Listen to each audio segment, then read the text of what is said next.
What's up, y'all, man? Welcome back to the channel. In this video, I'm going to be talking about what I would do if I had to start over from a 500 credit score. You know what I'm saying? So make sure y'all like, comment, and subscribe on this video and, stay active.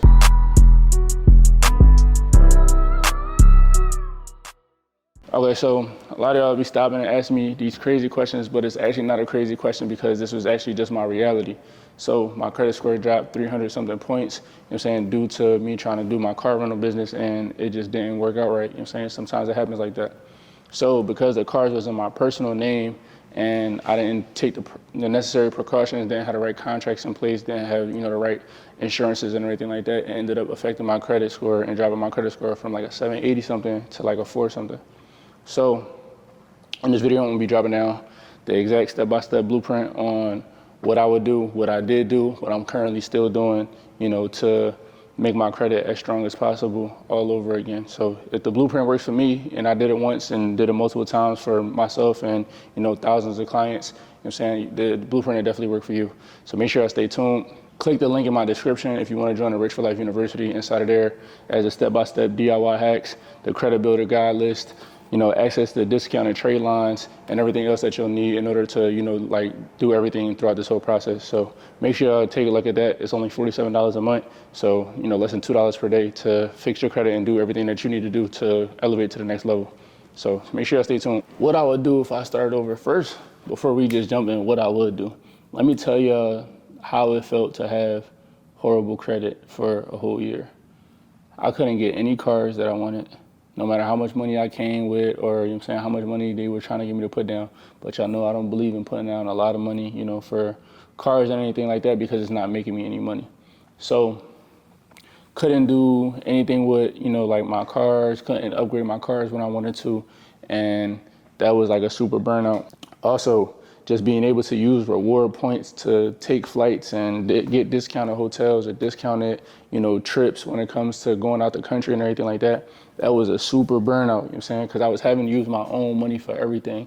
And I don't have a problem using my own money, but it's just like, what y'all don't understand is some of these credit cards give you like, let's say 2% cash back. So for money that you already gonna spend, they're gonna give you cash back or reward points for things that you already was gonna use it for regardless. So now it's just like, every time I'm spending my money, it's low key hurting me a little bit because it's just like, I know I could be spending this money on a different piece of plastic and then, getting rewards and benefits for it. You know what I'm saying? So different credit cards have different benefits depending on, what card you have and, what kind of position you're in. For some people who like to travel more, I would recommend different credit cards. For some people who, spend a lot on cash back. For some people who, need gas for, let's say, like their trucks or something like that, they would get a different, funding sequence and everything like that. So that's when I tell you, like, funding is tailored to directly like what you need. For some people who run, let's say, a lot of marketing campaigns with like Facebook ads, it's different credit cards that will kind of benefit them.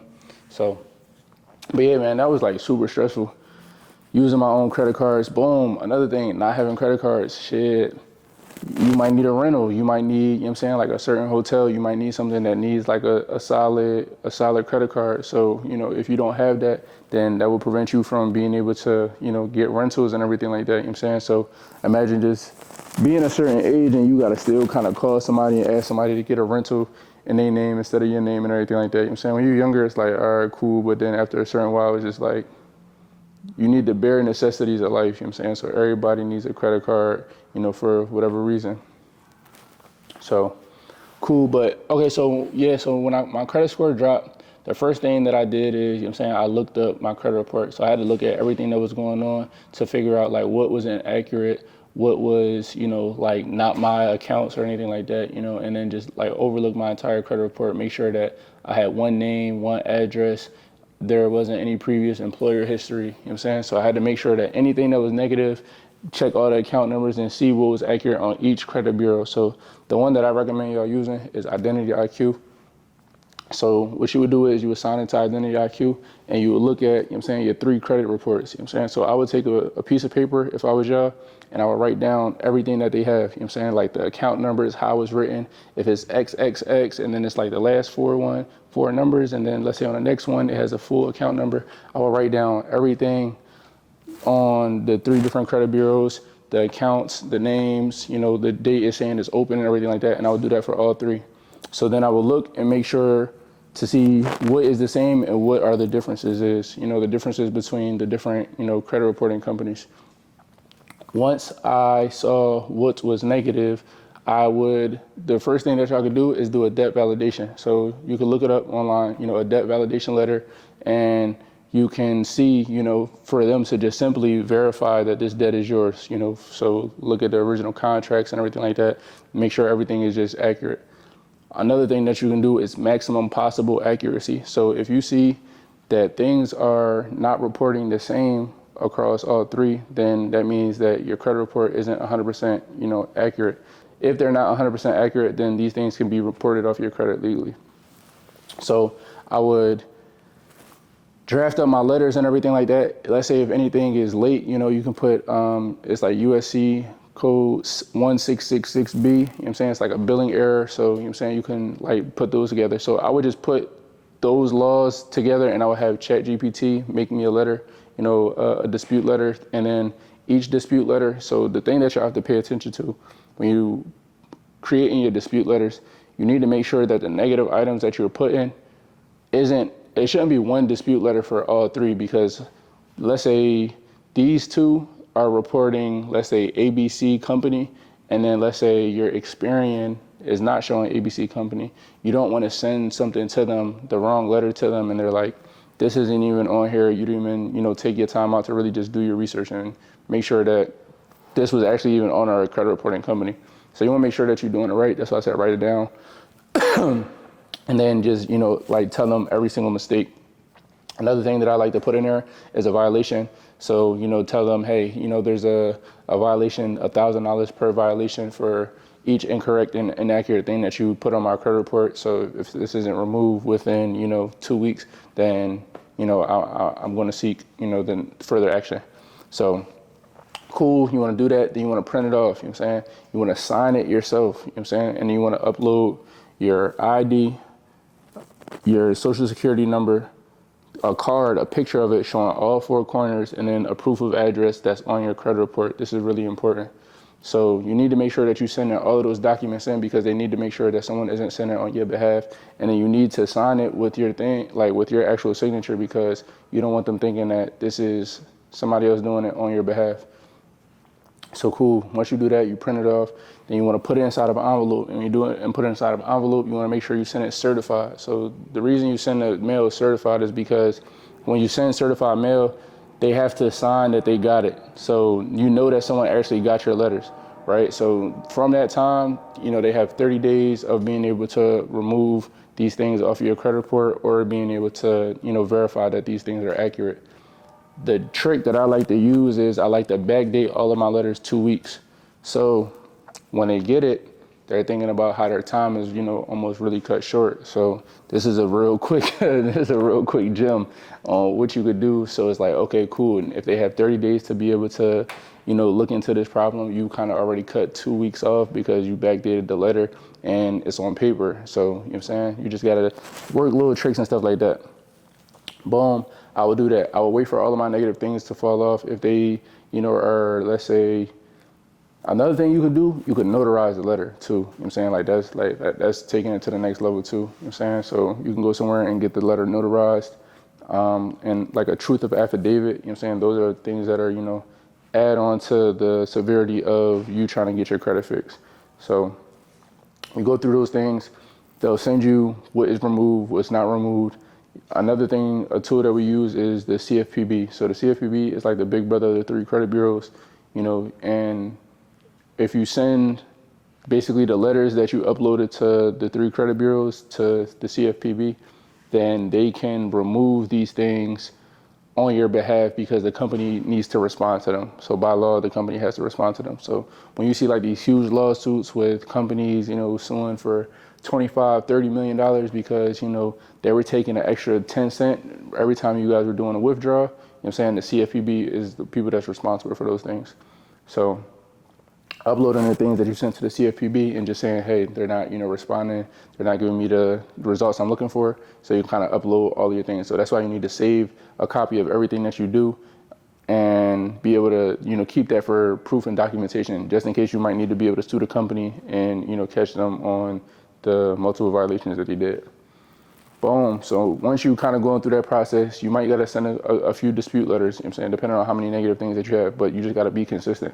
Once you be consistent and keep disputing the things, you know what I'm saying, every 30 days, you know what I'm saying, you need to be sending out a next letter. So every time your credit report updates, you need to check, hey, what fell off, what was removed, write down all of the list of things, and then figure out what else still needs to be removed and, you know, dispute those things as well.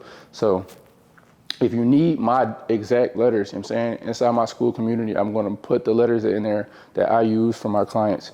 All you need to do is put the letters inside of ChatGPT and say, hey, reword this, because you don't want 1,000 people using the exact same letters, because people aren't reading over these letters. They have systems, automated systems that are reading over these letters. So if you want letters that are proven to work, make sure you enter my school community, because I have my letters and the templates and everything already, you know, there for you guys. So all you have to do is basically put in your negative items and the account numbers, and then you'll be able to send the disputes off, and you'll be able to get results, because y'all tapping in with the GOAT. So cool. Okay, so boom. So from there, as you guys are doing this and negative things are starting to fall off, you know, you want to start adding positive things onto your credit. So the banks that you have relationships with, you want to go and open, you know, secure credit cards, secure loans and everything like that. You only want to get secure credit cards that get upgraded to unsecured credit cards.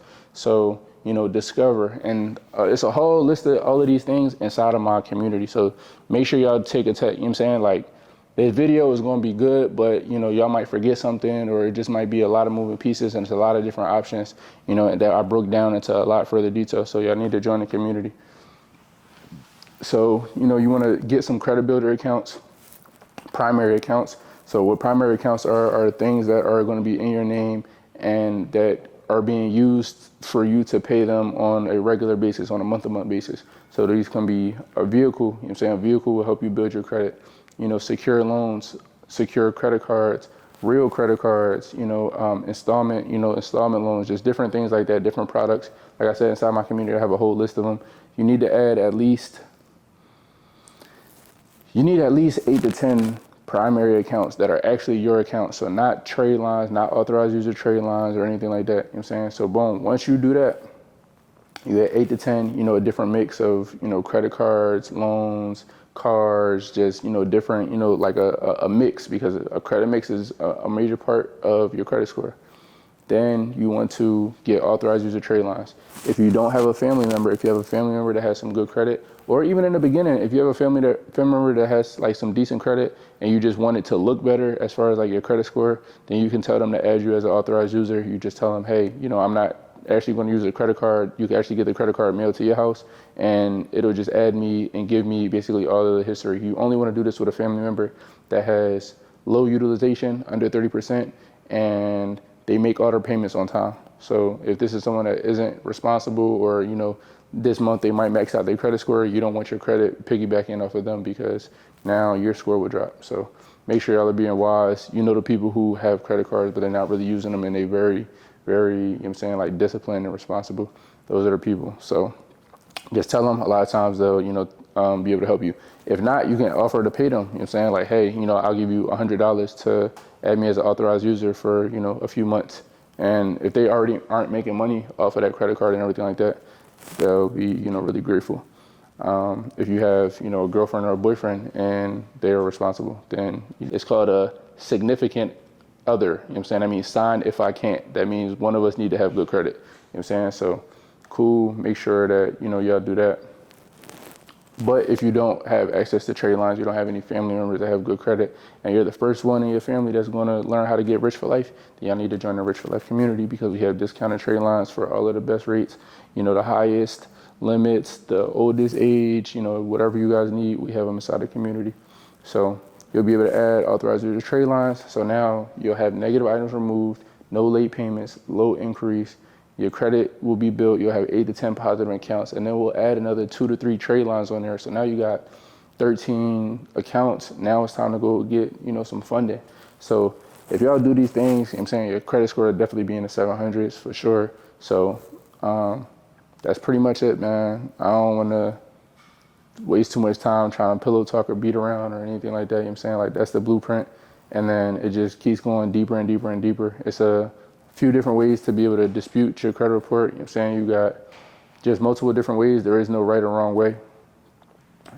As far as, you just want to do something that actually works and that's getting results and that you're being consistent. So if you do these things, as far as like credit builders, the credit builders just depend, you know what I'm saying? Like another one that's inside the community, y'all gotta join the community. I'm giving out too much sauce. But, you know what I'm saying? That's all I got for y'all, man. Make sure y'all stay tuned, like, comment, and subscribe. Make sure y'all join the Rich for Life community if you want access to all of the information. And I do Zooms every single week beside my members, and my members get all of the plays way before everyone else does. So, as a matter of fact, I'm gonna show y'all maybe, some of the things that's been going on inside of the community. 20 hours ago, had a member get a $30,000 approval. And these are all inside of member wins. Let me see.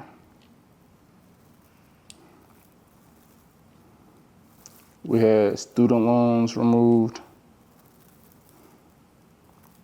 off of clients' credit reports.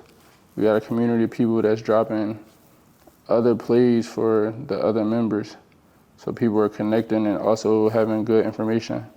Business credit cards to avoid, credit card stacking, filling out business applications, websites that show you a list of bank assets, right? So people asking questions, asking about their LLC and everything. So make sure y'all join the community. I'm saying it's a lot of information in there that'll take you to the next level with everything, credit related. So if you guys trying to get to the next level, I'm saying if you don't have any money right now, you're in a tight situation, you have dreams of being an entrepreneur, but you're not sure on how you're gonna be able to get the money, but you know that if you just had a couple of dollars to be able to invest into yourself, then, your dreams could come to life.